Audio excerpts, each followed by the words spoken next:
and the First Peoples Radio presents Amplifying Voices, a project which aims to preserve, promote, and revitalize Indigenous languages and cultures.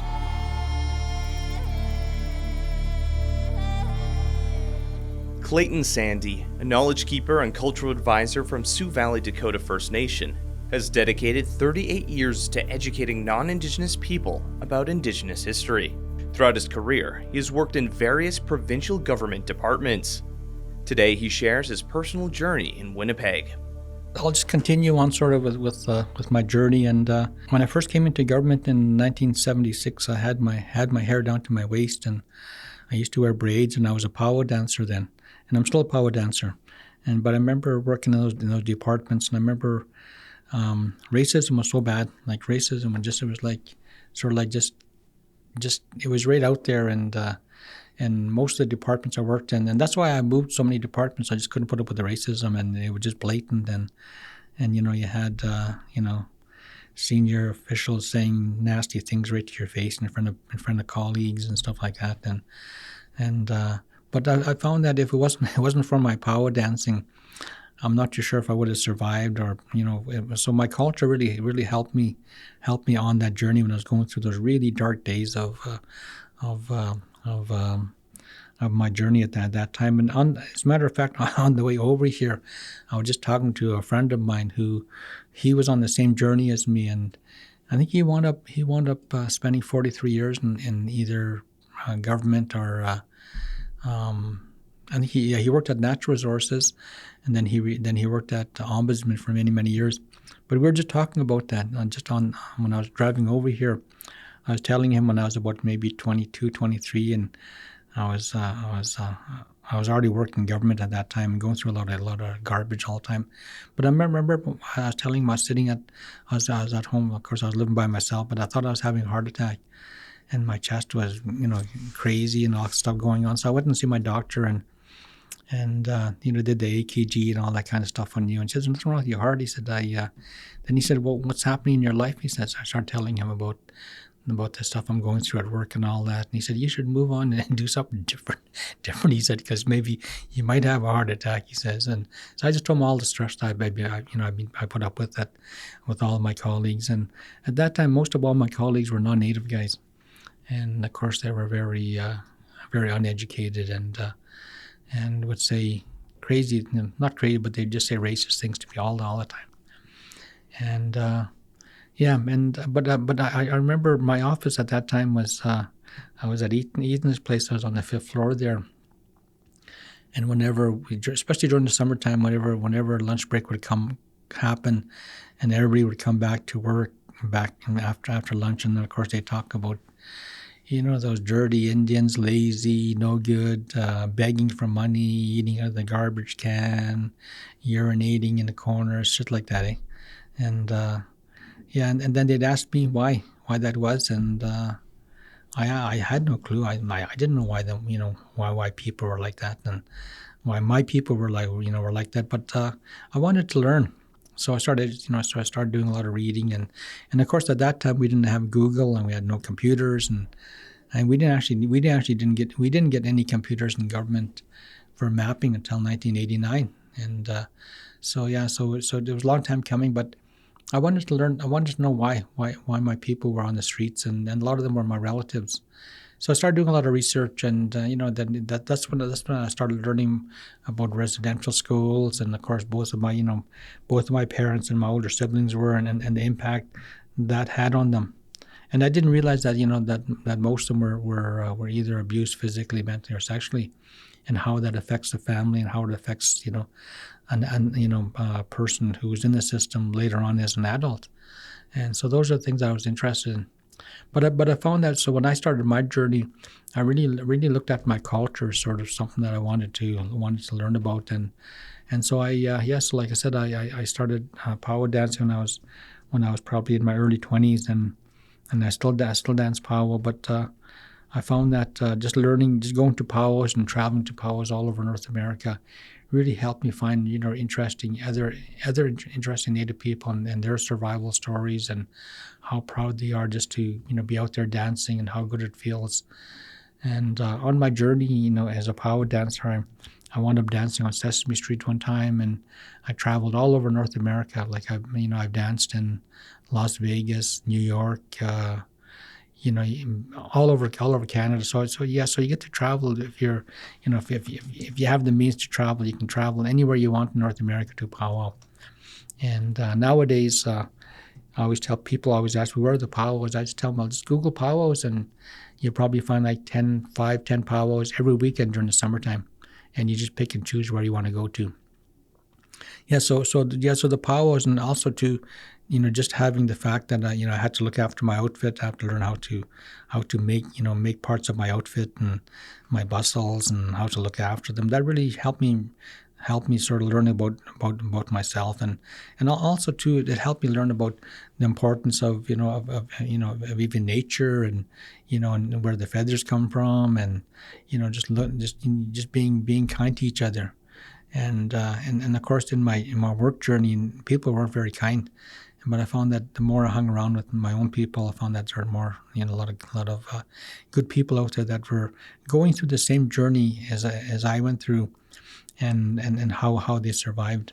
I always remember I was dancing in, I think it was New York, and there's another dancer there. We were probably around the same. I think he was a bit younger than me, but he had really nice beadwork, and so we when you go to powwow, you just talk to people, and so I started talking to him, and he said he was in the Navy. He said, and so I complimented him on his beadwork. He said he has about 3 different outfits of beadwork. He said, and I asked him, who did your beadwork? And he said, I did. He says, he said that I did all my beadwork under the water. He said. I said, what do you mean? He said, when I was in a submarine, he said, I was sometimes we go under, he said, for 2 to 3 months, he said, so, and sometimes we have a lot of time on our hands, so I take all my beading and thread and all that, and when we have downtime, he said, I do beadwork when I'm in the submarine, he said. This is where most of all my creation comes from, he said, as well. So I thought that was pretty interesting. And so so that part of it really helped me. And whenever I'd be going through really racist stuff in my government office, my head would be going to my powwows and, thinking about my next outfit and, the beadwork I want to get and stuff like that. And so that part really helped me. And then I had a friend of mine. He moved to Winnipeg, and he was more into the more spirituality stuff. And so one time he asked me, it was in December. He asked me, he said his daughter was sick, and wanted to know if I'd come with him to a sweat. His daughter was sick, and they're having a healing sweat for her. So I said, sure, of course I'll come. So we went out to Sioux Valley, and of course, that was the first time I ever went to a sweat. And so while we were driving there, I was thinking in my head, and I was thinking of all the worst things that could happen in the sweat, and never been to a sweat before, and I was actually thinking, how do I get myself out of this? Like, how do I not go into the sweat lodge? And so I was thinking of all the different ideas, what kind of different excuses I'm going to use when I get there.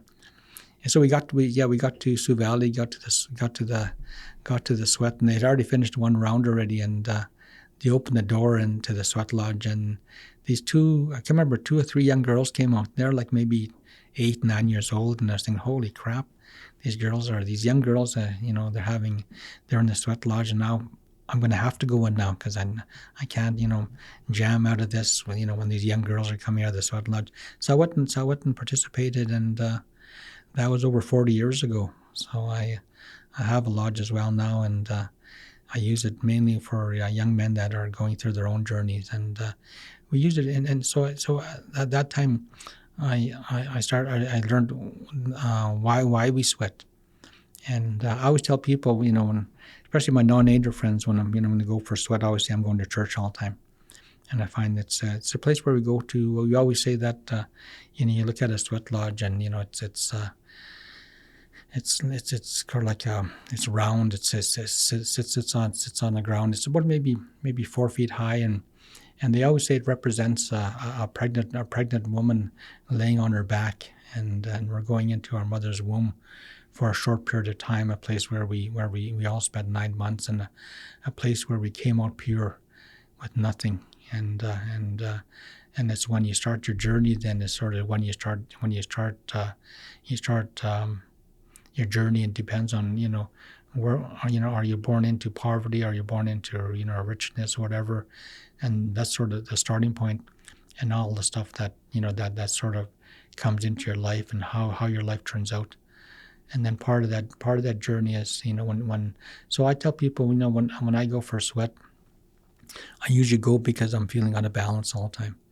And of course, we look at the mind, the body, and the spirit, and the emotional, and when I know that I'm kind of getting out of balance, it's time for me to go back and go and have a sweat. So I have a sweat lodge just east of Winnipeg here, and it's on a property of a non-native friend of mine. I call him Big Dan, and Dan's a foster parent. And when I met Dan in 2017, he was one of my students. I was teaching non-native foster parents to become, I guess, probably culturally appropriate foster parents if they're going to be fostering Native children. And Dan was one of my students, and him and I became good friends. And then he wanted to go to Sweat, so I took him out to Sioux Valley and Pipestone. We did that for about maybe 4 or 5 years, and then he even went as far as he wanted a traditional name. So I got my cousin to give him a traditional name, and then one day he said, I have I have a lot of land, he said, just east of Winnipeg. He said, if you why don't we build a lodge in my land? So we built a lodge there about maybe 3.5 years ago, and we sweat usually once a month, twice a month out there, and we use it for our group of people, our group of friends. We sweat off and on, but I used it also too for agencies that are dealing with troubled youth or troubled adults and people that are going through issues, and it really helps them, and it helped me on my journey. And so basically, you're going into a spiritual place where, you're going into to sit in this place for an hour and a half, and of course we heat up the rocks. We call them grandfathers, and we had a friend of mine help me build my lodge. And of course, it's a structure made out of willows, and they're bent into a half circle, and it's sort of connected to the land. And there's a pit. We dig a hole in the middle of the pit, and we make an altar out of that, and that's where we put our pipes when we're going to go into the lodge. And then the rocks get heated up. I use 21 rocks, and they're about the size of sometimes, let's say, a size of a cabbage or a cantaloupe. And so there's a certain way we have to put them down and put them in the fire. And then the fire is built around it, and then the fire goes for maybe about 2 hours, and then when it's time to go in, the men go in with just their shorts and a towel, and the women go in with usually a gown that goes past their down to their ankles, and then we go into the sweat lodge, and usually bring in 13 grandfathers or rocks, and then the doors close and it's pitch dark in there. Then we put medicines on there as well. Then you start putting water on the rocks, and we say we have 4 rounds, and so each round is maybe 15-20 minutes. And usually the last 2 rounds we give people an opportunity to pray. So when you go in there, like I said, it's pitch dark in there, and all you see sometimes is the glowing of the rocks or the medicine on the rocks. And the medicine we put in there, we have all different kinds of medicines we use for healing and stuff like that. So we, like I said, we spend an hour and a half in there, so people get. So once the water goes on the rocks, within 5 minutes, you're kind of like you're soaked head to toe with sweat. So now you're not only getting an emotional cleansing, you're getting a physical cleansing as well. And then people get to pray. So you can pray in your language, or you can pray out loud or quietly. And so we do that 4 times, and we come out, and usually I tell people, after they're done, we have something to eat, and I always let people know that you're gonna have a hell of a good sleep tonight, and it's sort of like you're being renewed. So in my language, we call it a inipi ceremony. It means like a rebirthing. So like I said, we're going into our mother's womb, so you're coming out renewed again, and you're coming back out sort of cleansed again, and you continue your journey again till the next time you come back. So that part of stuff really helped me to on my healing journey, as well as to learning about sweats and how it's helped me on my journey. Thanks.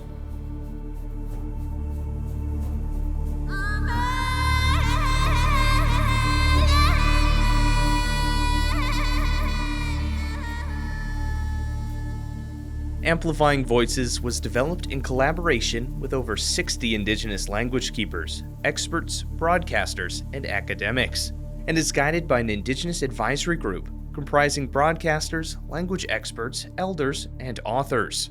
The project is produced by Multicultural and the First Peoples Radio, and funded through the Radio Fund of Canada.